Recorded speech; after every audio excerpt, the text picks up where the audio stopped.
Olá, conversa de peso de hoje recebe a economista-chefe da FEComércio, Patrícia Palermo. Tudo que a gente queria saber sobre economia não tinha para quem perguntar, Patrícia, porque é um economês, né? A gente tem um juridiquês, o economês, muito técnico. E claro, tu abordas de uma linguagem técnica e de uma forma técnica também, mas também fala a linguagem que o comerciante, que o varejista, que o empresário de maneira geral absorve muito bem. Seja muito bem-vinda, é uma honra poder conversar contigo. Eu estou muito alegre de estar aqui hoje, que a gente possa também ter a conversa de peso, mas que ela seja leve, apesar dos assuntos abordados. Mas não tem nada a ver com tamanho nem nada, tá? Tá nem, bem. muito menos de um assunto pesado, por causa da envergadura dos nossos convidados, sempre. Então tá joia. A gente está acostumado a te ver nas TVs, Brasil afora, né? E sempre com essa linguagem próxima, né? Aproximada das pessoas. Quando é que tu entendeu que era preciso conversar sobre economia de uma forma simplificada? Quando eu vi que a economia tem que entrar na casa das pessoas para as pessoas tomarem decisões melhores. Que a gente não pode ser simplesmente um observador dessas coisas sem entender de fato como elas impactam nas nossas escolhas cotidianas.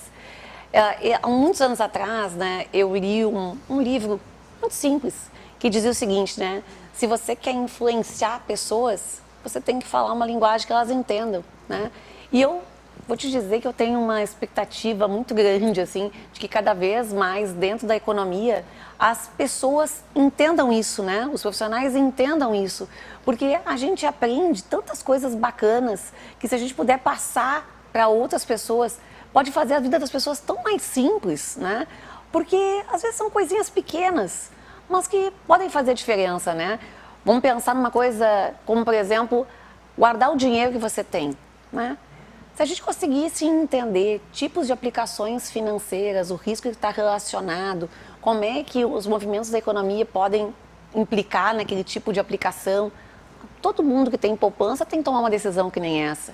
Então, será que a gente não precisava minimamente saber algo que ajudasse a gente a tomar decisões melhores em termos de alocação dos nossos recursos? Quem está hoje na poupança está vendo seu dinheiro decrescer e não crescer, né?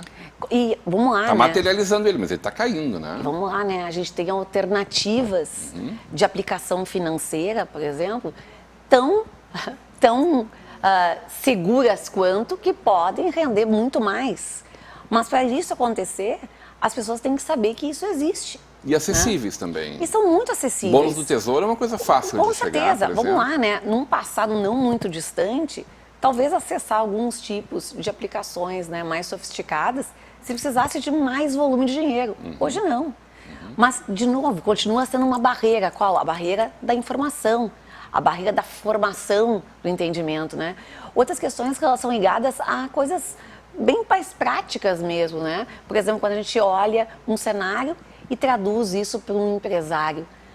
Como é importante quando o empresário entende o cenário que ele tem pela frente, né, que ele está diante, para a formação de estoque, para a contratação de pessoal, para a realização de investimento.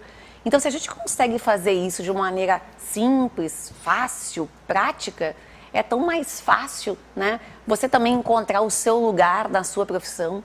Eu acho que eu dei um passo adiante na minha carreira quando eu certamente entendi isso.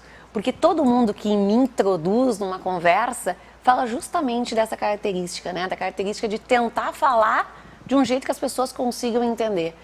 E como é ruim quando as pessoas acham que ser inteligente, ser esperto, Erudito, né? Ser erudito é falar algo que ninguém entende. Eu não quero, né, que as pessoas simplesmente me ouçam como ouvem um programa qualquer. Eu quero que elas entendam aquilo como uma informação que elas possam aplicar na sua vida e no seu negócio. Por que o brasileiro lida tão mal com dinheiro, Patrícia? Eu acho que a gente fala muito pouco de dinheiro na nossa vida cotidiana, né?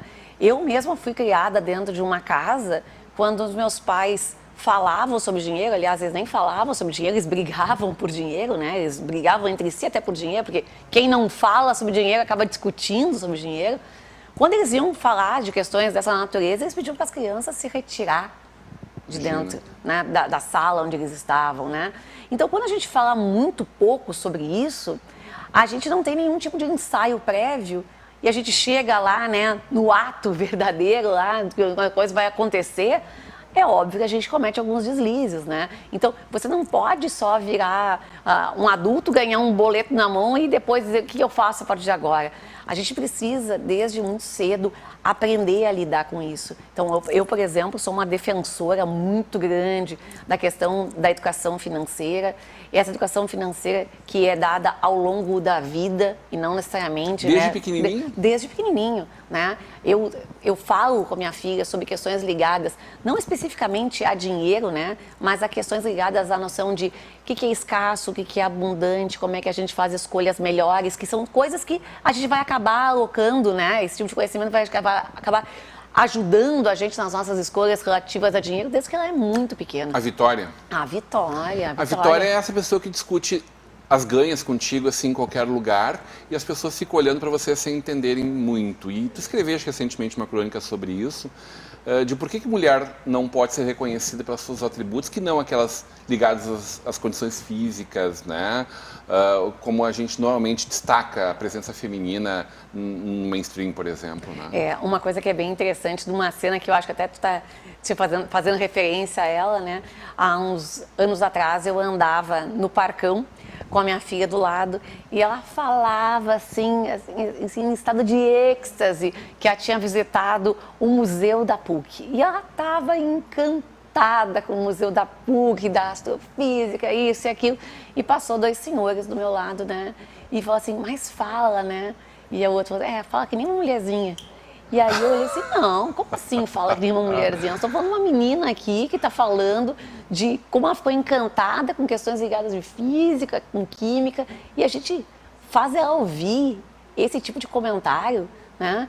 E aí a minha filha me perguntou, por que ele falou isso, mãe? Eu falei, porque ele é um ridículo, ele não entende nada, entendeu? Então tu pode continuar falando o tempo todo o que tu quiser, eu vou estar aqui sempre te ouvindo, né? E conversando contigo, te mostrando, te ensinando que a gente pode ser tudo aquilo que a gente quiser, sabe? A gente pode ser tudo que a gente quiser, desde que a gente se prepare para isso e que a gente tenha coragem, né, de fazer o que a gente quer. A gente está acostumado a te visitar muito e te ver muito em vários veículos, mas gosto especialmente de quando tu fala frente a frente com empresários.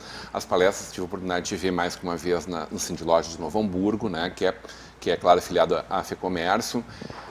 Ontem estamos gravando nessa quarta-feira, mas ontem tu estavas aqui em Novo Hamburgo conversando no Sebrae, hoje no Cindy Lojas.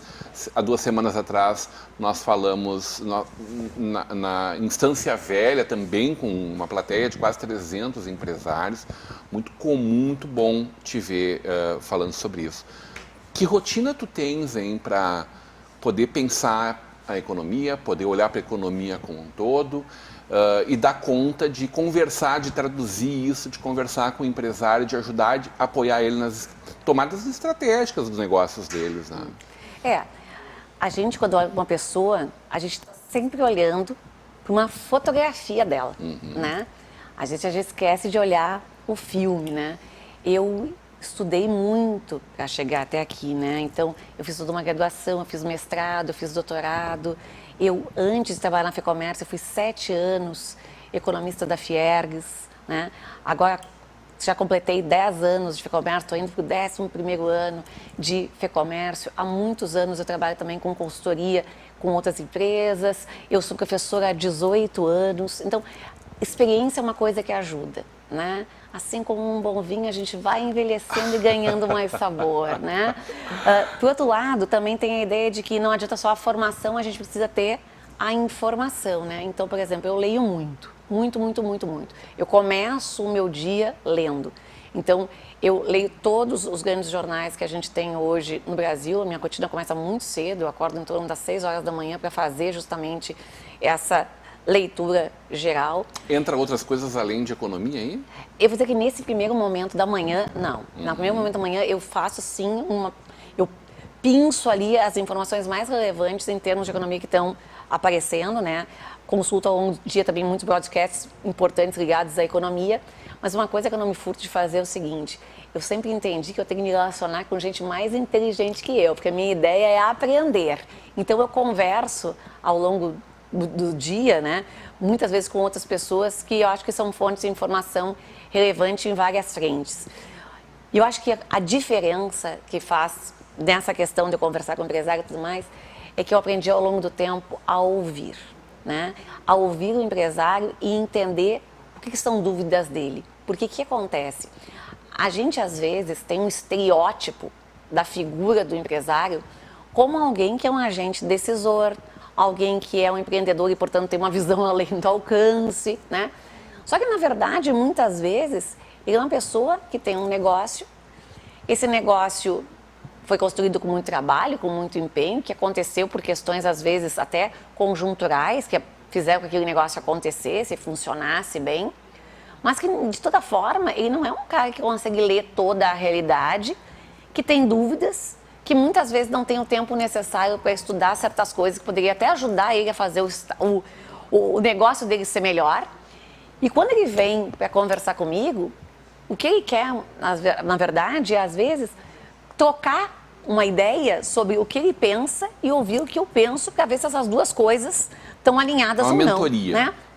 Nessa linha, né? E entender de maneira antecipada quais são essas dúvidas que vão aparecer, me ajudam a fazer entregas melhores.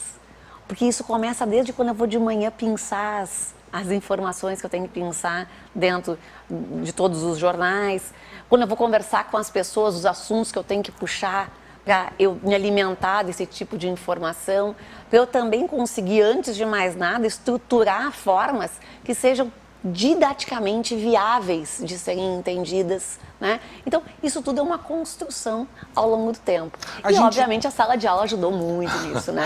A gente lidou como com tudo isso que a gente viveu nos últimos 18 meses? Porque o governo fez o seu papel, o empresário fez o seu papel em vários sentidos, nós, consumidores, de maneira geral, igualmente. A gente trabalhou bem com tudo isso na medida do possível diante de temperatura e pressão tão únicas na nossa existência? Olha, essa pergunta que tu está fazendo, eu vou te dizer assim, de todas as perguntas que eu já respondi ao longo de todo esse tempo, eu acho que é a pergunta mais difícil, tá? É uma pergunta que é uma pergunta mais profunda. Porque, daqui a 5 anos tu vai responder diferente? Porque eu acho que quando as pessoas perguntam assim, Patrícia, emprego, e renda, e PIB, é tão mais quantificável, né? Você me fez uma pergunta tão filosoficamente mais profunda, né? Como é que a gente lidou com tudo isso, né? Eu acho que a gente está lidando, eu acho que a pandemia deixou lições e deixou feridas, né? Uma ferida importante, obviamente, são todas as perdas, né? De pessoas, de negócios, de empregos que se teve em tudo isso, de renda, né? Isso são perdas, né? São dores que a gente vai conviver ainda durante muito tempo. Isso a gente vai ter que tratar, isso vai ter impacto lá na frente. Mas eu acho também que a pandemia ensinou pra gente o valor das coisas, né? O valor de ter as pessoas perto da gente, né? O valor do encontro. Hoje eu tenho chegado nas palestras que eu dou e digo assim, que bom vê-los em 3D, tá certo? É tão bom a gente poder ver alguém, é tão bom a gente tocar em alguém, né? É tão mais fácil quando isso acontece, né? Então, a gente aprendeu a valorizar coisas que nos eram tão normais, tão habituais, que a gente não pensava que nos podia ser roubado. E foi, né? Economista faz exercício de futurologia, hein? Olha, eu vou te dizer que o que a gente faz é prever o que vai acontecer com base no comportamento de variáveis, porque a gente estuda causa e efeito. Então, dado que existe movimentos de certas variáveis que tendem a causar algo, a gente consegue presumir qual é o efeito que se tenha. Mas vamos lembrar que, diferentemente do que acontece em outras ciências, né, o nosso laboratório é o mundo, né? E existem reações ali que muitas vezes a gente não consegue programar, São né? variáveis então, impossíveis de tem imaginar. variáveis que a gente não consegue coordenar, a gente não sabe o que vai acontecer com elas, né? Então, por exemplo, a gente sabe que governos têm uma capacidade muito grande de influenciar atividade econômica, a partir das suas decisões. As suas decisões, muitas vezes, não são economicamente razoáveis, elas são motivadas por outras coisas, né?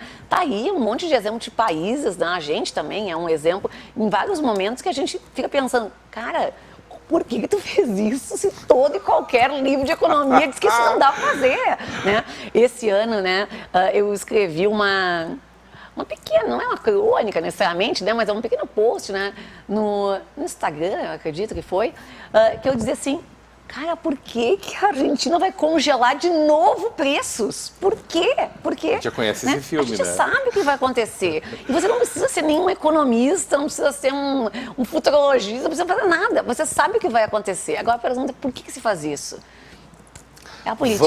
Vamos fazer um exercício de futurologia em torno de 2022? Vamos falar um pouquinho então sobre 2022. Na volta do intervalo, hoje numa conversa de peso com a economista Patrícia Palermo.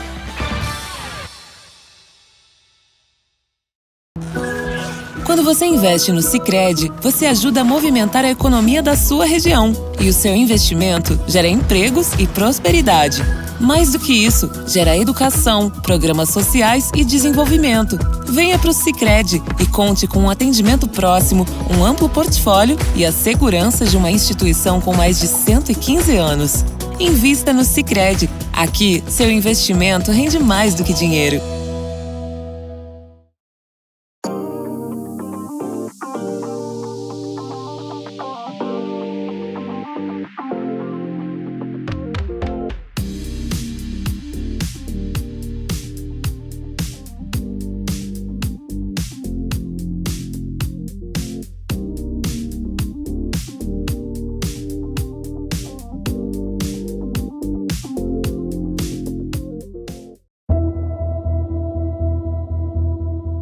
Nós somos o novo, mas também somos o velho.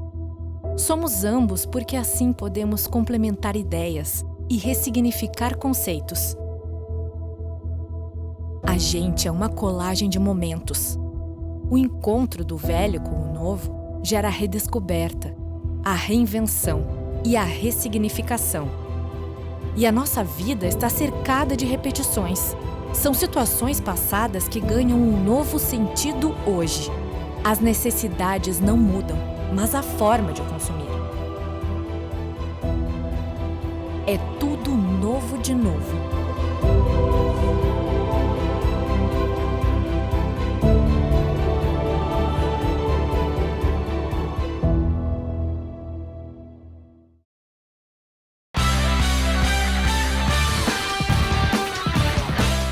De volta para uma conversa de peso, hoje recebendo a economista-chefe da FEComércio, economista-chefe da FEComércio, Patrícia Palermo.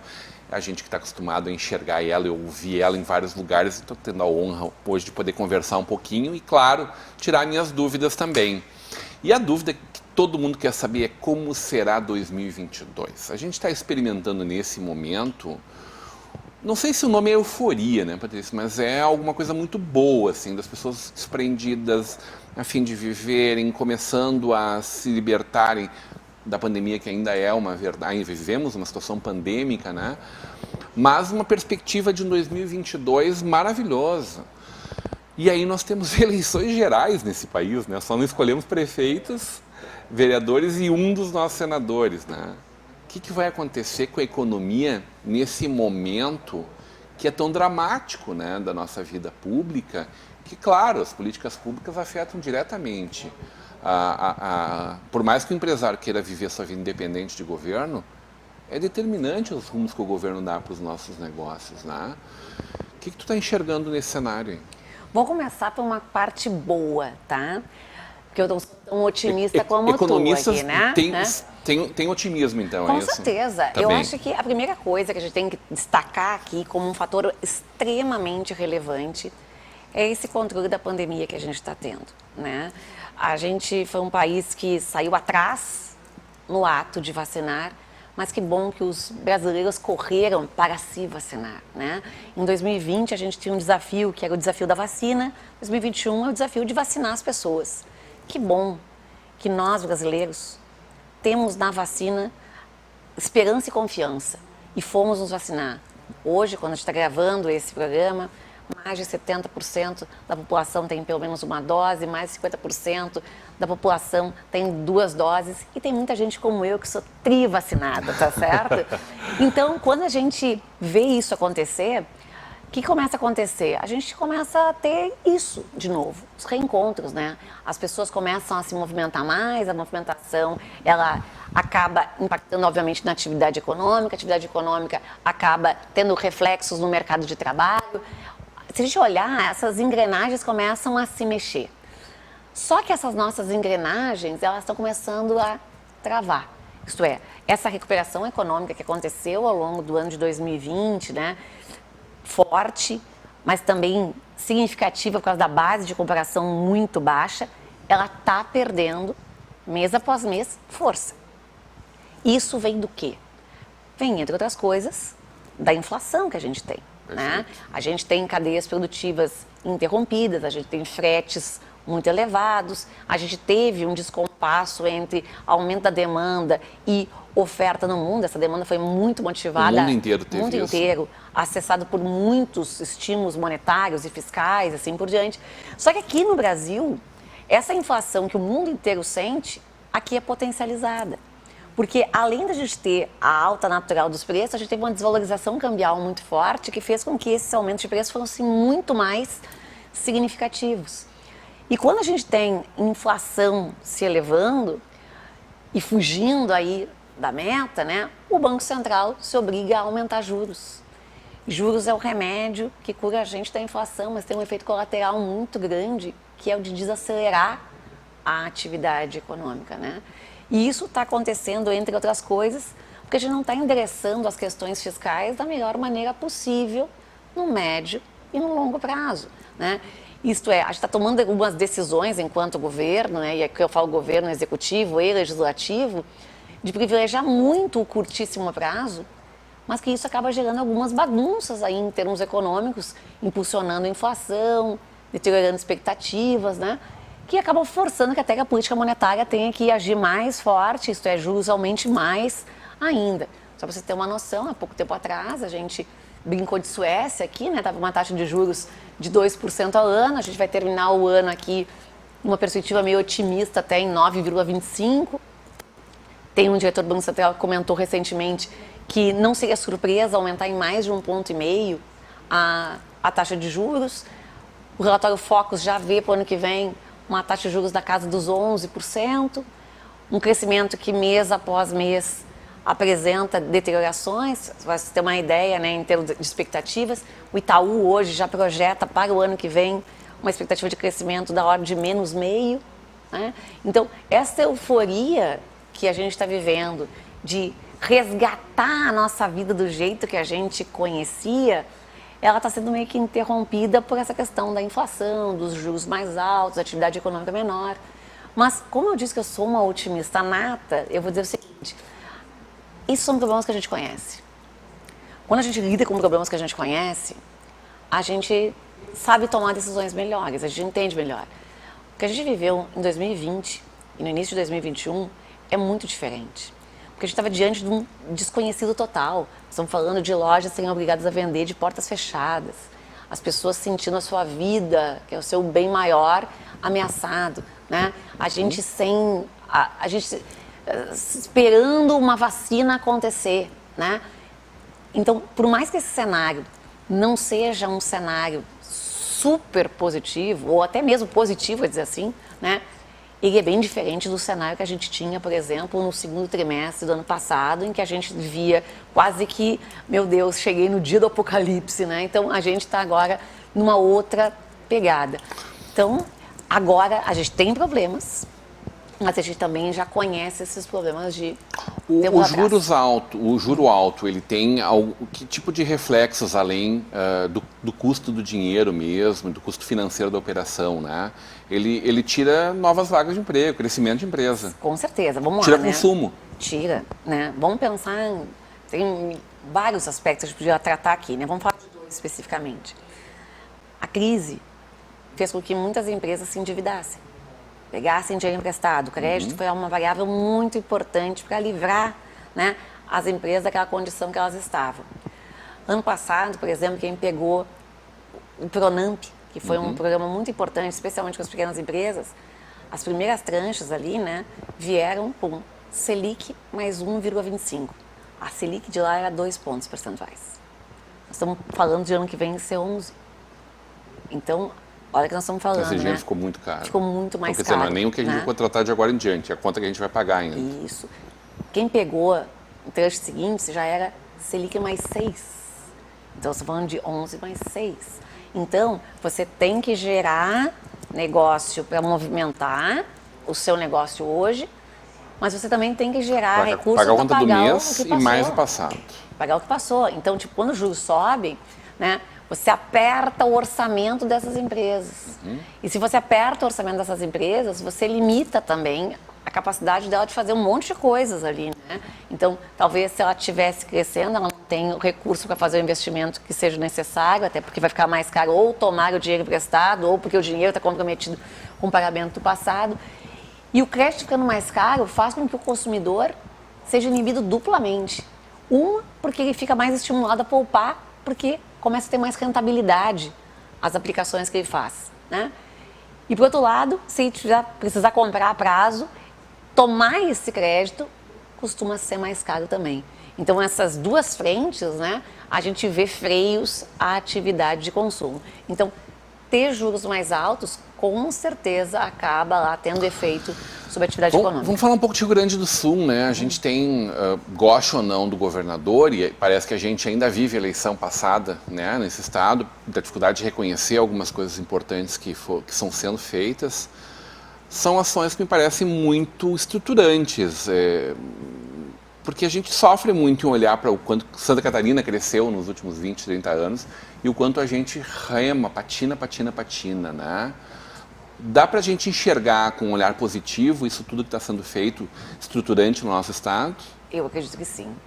E eu acredito efetivamente que sim, porque houve algumas mudanças aí muito significativas do ponto de vista administrativo que a gente vai ver num futuro e talvez a gente já esteja colhendo até algumas coisas no presente, mas que vai ser especialmente no futuro que a gente vai ver de fato essas diferenças. A gente fez mudanças muito significativas em termos de ajustes administrativos da máquina pública que vão tornar a máquina pública mais eficiente, não se questão de trabalho e pagamento por esse trabalho, né? O custo efetivo do Estado.